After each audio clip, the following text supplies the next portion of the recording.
Assalamualaikum, jumpa lagi kita kali ini dalam siaran seterusnya dalam Dewa Edu. Hari ini kita nak buat special untuk anda tentang router. Okey, bagaimana nak setting router. Okey, ramai orang yang ada broadband di rumah, tak kisahlah broadband bentuk wifi atau broadband bentuk fiber. Tetapi ramai yang tak berapa faham tentang atau tak berapa tahu tentang nak setting router dengan cara lebih selamat. Hari ini saya bawakan untuk anda khas tentang setting, dan jangan ke mana-mana. Bagi anda yang belum subscribe, subscribe dekat bawah sini. Bagi yang dah subscribe, terima kasih dan anda still awesome. Sebelum apa-apa, kita dengar dulu muzik intro.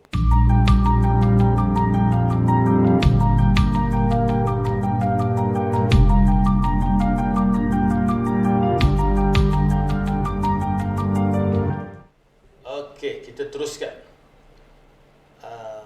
Di rumah kita sekarang ni, saya rasa sejak tahun 2020 lagi, saya rasa makin meningkat tentang penggunaan internet.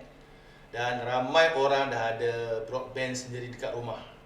Okey, bagi yang guna hotspot daripada handphone, mungkin tak termasuk dalam kes ni.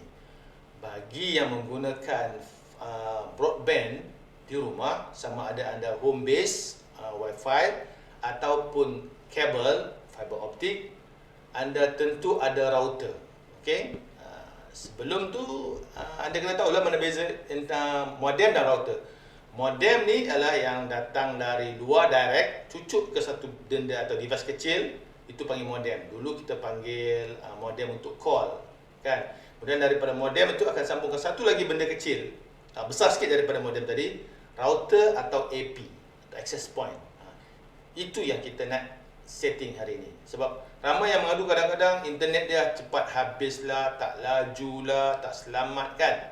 So hari ini saya nak tunjukkan pada anda. So biasanya dekat router tu ada satu, jika anda pusingkan dekat belakang, anda akan nampak satu alamat bagaimana nak akses benda ni. Alamat tu adalah bentuk IP. IP tu adalah IP statik bentuk dalaman.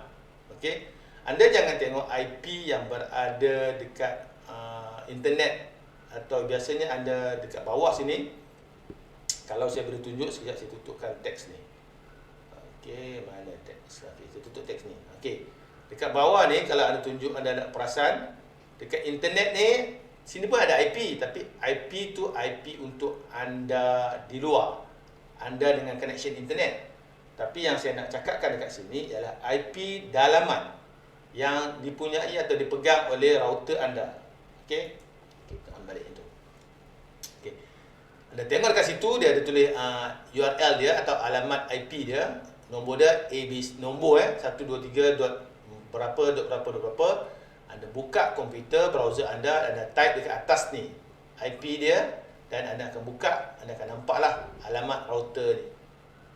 Okey, inilah alamat router. Ini macam dalam kes ni kita guna device dia adalah daripada Huawei yang dibangun, yang diubah suai oleh Maxis. Ini adalah device Huawei. Okey, sama je. Kalau tengok sini teknologi Huawei lah. Okey, so device ni device baru ni, tapi saya dah guna lebih setahun lah. Okay, ada banyak maklumat dalam router yang anda boleh buat. Okay, pertamanya, di device tu juga, di belakangnya anda, selain daripada anda nampak IP ni, anda juga boleh nampak username dan password.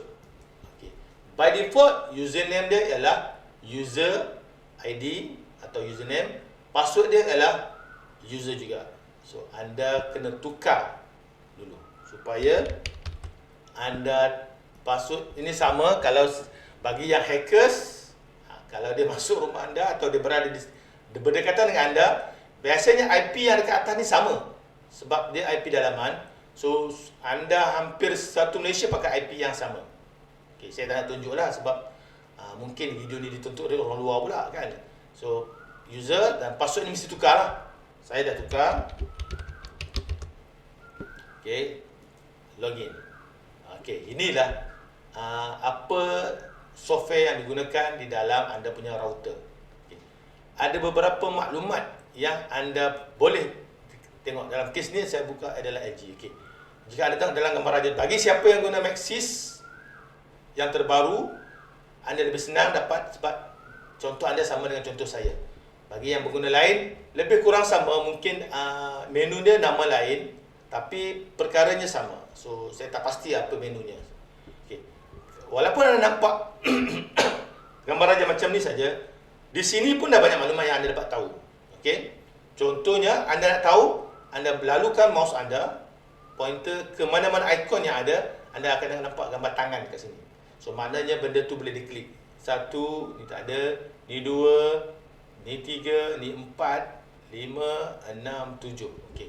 Saya tak nak terang semua, mungkin tak sempat atau mungkin panjang. Saya nak terang beberapa perkara saja. Pertamanya, bab internet ni. Klik dekat sini, satu maklumat akan papar keluar. Okey. So, anda tengok, internet saya adalah berkelajuan 1000 megabit per second. Power tak power? 1000 megabit per second. Anda punya berapa? Tujuan kita cek ini ialah untuk kita lihat betul tak package yang kita subscribe. Kadang-kadang bayar lain, dapat lain. Tapi anda tak tahu, ramai yang tak tahu, bayar setiap bulan tapi komplain tak laju. Kan? Sebab package yang anda bayar tak sama dengan package yang anda dapat. Benda ni ada berlaku ya. Bukan tak mungkin berlaku. Memang ada berlaku. So, that's why kena check. Kalau anda tak check, selamatlah duit anda. Anda bayar lebih, dapat kereta kecil. Bayar installment Mercedes, dapat kereta kancil, katakan. Rugilah. Kemudian komplain kereta ni tak laju lah, bayar mahal lah kan. So dekat sini ada nampak 1000 megabit per second. Tentulah laju. Okey, itu satu maklumat. Okey, tutup. Maklumat kedua ialah dekat sini. Wi-Fi configuration ni. Okey, dekat sini. Okey. Ini satu. Ramai orang kalau anda anda cek, saya dekat sini ada 2. Saya guna 2.4G atau Wi-Fi biasa dan saya ada 5G. Okey. 2.4 adalah biasa. Naik sikit jadi 3G, 2.5 atau 2.6 tu jadi 3G lah, dia bundarkan jadi 3G kan. Ini 2.4G. So 3G adalah 2.5 ke atas lah. Okey. So 2.5 adalah double daripada 2.4 sebab double adalah 2.8. Double adalah 4.8. 4.8 bundarkan jadi 5G. So that's why kelajuan dia lebih laju. Okey, 2.4 punya double adalah 5G. 2.4 campur 2.4 jadi 4.8 bersamaan kalau bundarkan jadi 5. So 5G. So 3G adalah 2.5 ke atas, 4G adalah 3.5 ke atas. Okey, jadi 4G. Dia takkan ada bundar, dia takkan ada yang direct 4G ngam-ngam, 5G ngam-ngam, tak ada. Sebab dia adalah bundaran dari ini adalah tambahan daripada basic 2.4G. Okey. So, di sini anda boleh control on off lah. Of course, anda on. Okey, password ni saya tak tunjuklah, rahsia kan. Satu kesilapan anda ialah bagi yang tak tahu, bila daftar Wi-Fi je terus buat, contoh saya buka dekat sini ya. Kalau saya buka lawak tengok dekat sini, dekat bawah ni saya tutup lagi sekali. Ini kan nama teks ni. Okey. Kalau tengok dekat sini, kalau kita klik dekat sini, kita boleh nampak ramai orang punya Wi-Fi sebelah jiran-jiran kan. Okey. Nampak Com2, ini semua jiran-jiran saya lah ni. Okey, Com2 Ju. Okey. Anda dinasihatkan menukarkannya menjadi nama anda supaya orang tak tahu bahawa apa line yang anda guna, apa brand yang anda guna. Okey. Okey, macam ni kita tak tahu dia guna apa. Tak tahu Unify. Tapi yang ini senang. Nampak? Kita tahu Unify. Kita tahu Unify. Itu bahayanya. Bahayanya apa? Bagi yang kaki hackers, bila anda nyatakan dekat hujung atau dekat awal, dekat pangkal nama, ada ciri-ciri provider. Sebab setiap provider ni hacking dia cari lain sikit. So kalau Maxis lain, kalau Unify lain. So dengan cara itu, anda punya kunci dah terbuka. So senang orang nak hack untuk curi anda punya internet. Okey. Contoh, kalau kita nampak bidala macam ni. Anda ada beli rumah. Rumah semua ada pintu siap cantik, tapi anda hanya tutup saja, tak kunci. Kunci itu bukan password ya, tak kunci. Sebab password memang ada memang ada kunci, tapi ada tak kunci. So bila masa orang senang masuk. So langkah pertama adalah anda kena tukar nama ni kepada nama yang lebih bercirikan anda tapi tak menggambarkan lain apa. Satu. Itu adalah kunci mangga pertama anda dah buat. So orang tak dapat lagi. Keduanya, password ini kalau boleh anda selalulah tukar. Okey. Okey, guna format yang dibagilah. Katalah hari ini password dia ABC, besok password dia DEF. Tapi ingat, bukan itulah passwordnya. Passwordnya adalah kombinasi huruf dan number. Sebab huruf ada 26 huruf, number ada beribu-ribu number lah kan. So, itu kombinasi yang sesuai. Dan ingatlah, janganlah buat kombinasi kereta sebab kereta parking depan rumah. Kan? Semua orang nampak password kereta. Jangan, kalau boleh janganlah buat kombinasi nama dan juga IC pula, pun tak selamat. Buat apa-apa saja kalau boleh. Okey. Kalau anda nak pasti, saya bagi satu tips ke anda. Saya tengokkan words kat sini. Okey. Words ini adalah tips saja. Anda boleh ikut kalau nak. Katalah anda paling mudah lah. Kata anda nak password dia adalah PASSWORD. Password. Sorry. PASSWORD kan 0123. Contohnya ini password anda. Contohlah anda type dulu dalam word password ini, anda highlight password ini, biar susah passwordnya. Password ini dan anda tukar teksnya menjadi teks yang pelik-pelik. Contohnya teks mana saya cari untuk anda ni supaya anda lebih ni. Nampak? Besarkan sikit. Password ni. Dah susah lah nak baca. Dan susah nak type lah. Okay. Itu salah satu contoh tips. Saya tak nak bagi tahu lah saya buat jenis apa kan. Nanti anda pula ceroboh saya punya password. Okay. Itu satu. Don't save. Dan ada banyak cara lagi lah. Okay. Dah. Bila kita keluar dia memang tutup. So, itu adalah keselamatan dia lah. So, kita masuk balik. Masuk dia. Okay, kita pergi dekat home tadi.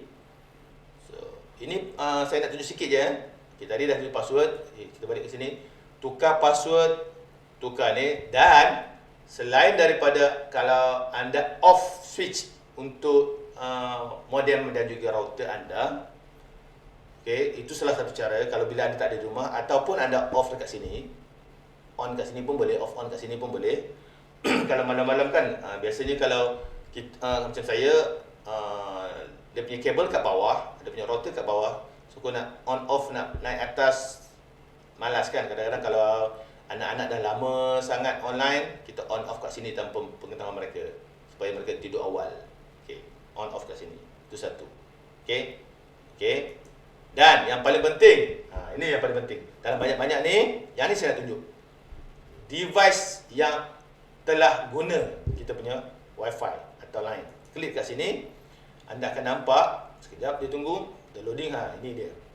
Ini dia banyaknya device yang telah hook dekat kita punya internet. Okay. Anda pun tahu bahawa kita ada handphone, kita ada komputer, ada notebook. So, setiap gadget tu, kalau boleh beri nama. Jangan biar default kepada nama syarikat atau nama factory. Okay. Contoh, tengok sini setelah desktop ayah, kita tahu kita punya. Ini desktop siapa? Ini desktop siapa? Okay. Ini handphone siapa? Ini komputer siapa? Okay. So, dengan cara ini, kita boleh tahu siapa guna kita punya internet. Lain daripada list yang kita bagi ni, kita kena blacklist. Nampak ni? Galaxy A5, saya dah blacklist. Ni, tekan sini, dia akan blacklist. Kalau tak nak, okay. Ingat, jangan delete, tapi blacklist. Apa beza delete dan blacklist? Okay. Kalau kita delete, kita hanya buang daripada list, tapi dia masih boleh masuk next time. Okay. Tapi kalau kita blacklist, dia tak boleh masuk. Macam kita ke bank, kalau kita dah blacklist, pergi mana-mana bank pun tak ada pinjam, betul? So, that's why blacklist lebih berkesan daripada delete. Sama juga dekat dengan handphone. Jangan delete orang punya phone sahaja kalau anda tak suka. Block adalah lebih berkesan daripada delete. Sebab kalau delete, dia takkan nampak anda ada online tak online. Tapi dia still ada nombor anda, dia boleh call bila masa. Tapi kalau anda block, nombor tu tak boleh call. Of course, dia kena guna nombor lain boleh lah. Macam kes ni juga. Kalau kita block, alatan yang sekian tak boleh, tapi dia guna alat lain boleh. Blacklist kita block. That's why dia panggil blacklist. Okay. Sebab setiap alat daripada factory dia ada alamat atau device info yang kita panggil MAC ID. Walaupun dia tukar nama, MAC ID-nya tak boleh. MAC ID-nya apa? MAC ID adalah thumbprint kepada alatan elektrik. Macam muka, kita boleh operate muka kita boleh tambah itu, buang ini, daripada sajad jadi sajidah pun boleh, tak ada masalah. Boleh operate nak jadi lelaki perempuan, tapi thumbprint tak boleh buang. Kita thumbprint, sajidah tetap nampak lelaki kalau asal dia lelaki. Okey. Aminah, thumbprint tetap jadi Amin. Sebab thumbprint tak boleh ubah. Kita boleh ubah bentuk badan. Itulah maksud MAC ID untuk barangan elektrik. Semua barangan elektrik ada MAC ID-nya. Okey. Okey. So, saya rasa itu saja. Yang lain-lain ni boleh lagi kita akan explore kemudian. Tapi yang penting adalah dekat sini, dan dekat sini. So, berhati sekali-sekala lah bila anda curiga dengan penggunaan internet anda yang kalau anda ada kota, kan, cepat habis ke apa, so tengok dekat sini siapa yang guna. Ini offline sekarang tak guna, seorang online dah 2 jam dia guna. So makna itu biasanya Realme ni handphone, kalau tengok dekat sini 53 minit, desktop ayah yang ni lah ni. Okey, dah hampir sejam guna. Ini handphone, ini handphone. Okey, so kalau anda tengok SID1 ialah 2.4G, SID4 ialah SID5 ialah 5G. Okey, itu saja untuk kali ini. Kita jumpa lagi next tutorial akan datang. Saya harap saya dapat membantu anda sikit. Kalau belum subscribe, jangan lupa subscribe, tanda sokongan. Kalau dah subscribe, thank you, anda awesome. Bye bye. Assalamualaikum.